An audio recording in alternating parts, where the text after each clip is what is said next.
So this is just to share my latest project here, which is the red dot upgrade on my Glock 20 10mm.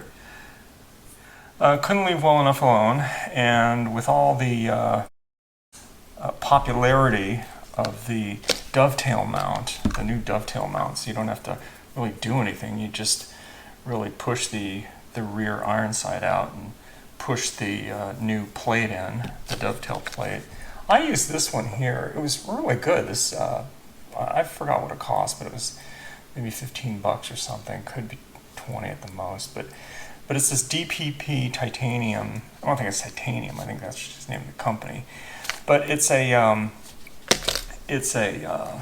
dovetail mount plate that you press in there, and then the holes are set up for whatever red dot you want to get.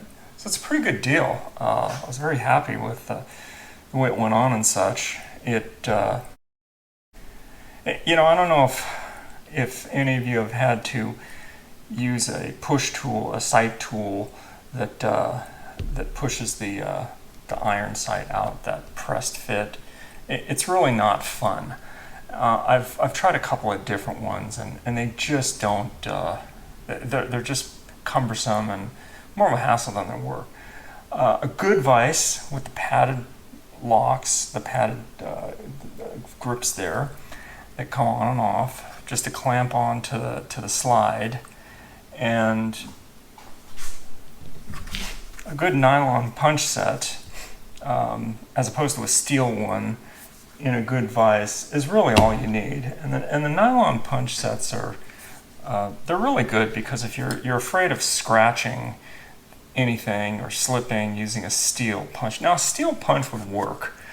It's because it's pretty hard to miss. But if you feel nervous, then yeah, they make these nylon punches like this, and they're nylon. They're hard nylon, and they won't scratch. And so essentially, you just put it in there and you pound it out, and you do the same for bringing it in. It's really easy, and I highly recommend it.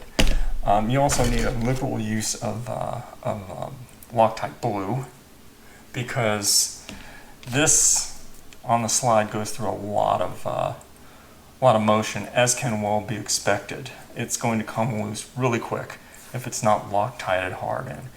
Anyway, so I got that because I have the Venom red dot on a lot of my guns. I think I have 4 of these, and they're the exact same thing, the 6 MOA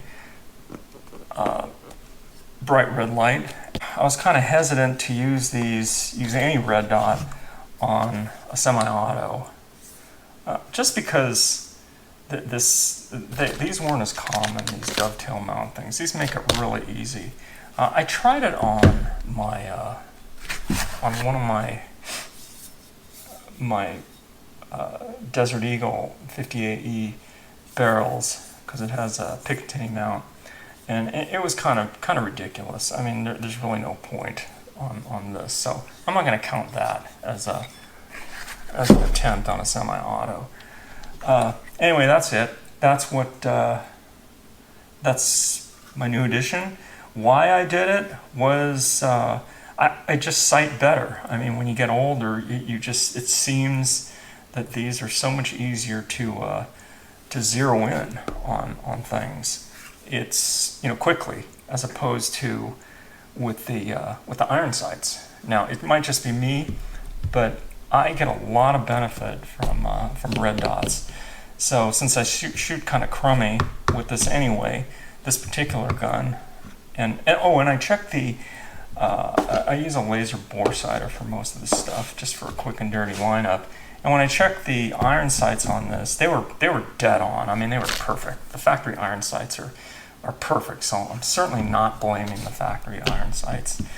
But for if you're older and your focus isn't quite what it used to be, going in and out and locking on to that iron sight to the focus, it's so much easier for me with using one of these. Anyway, that's it. I like it. These are good. They're a little pricey, but they're kind of middle of the road. for price wise. They're for the 6. You can actually find the 3 MOA for I think $200 around there, and the 6 is probably around $250, which it's a lot of money.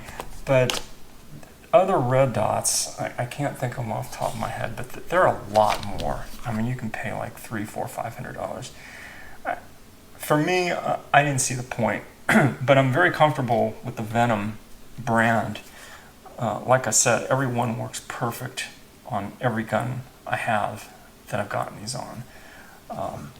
So that's it. Check it out.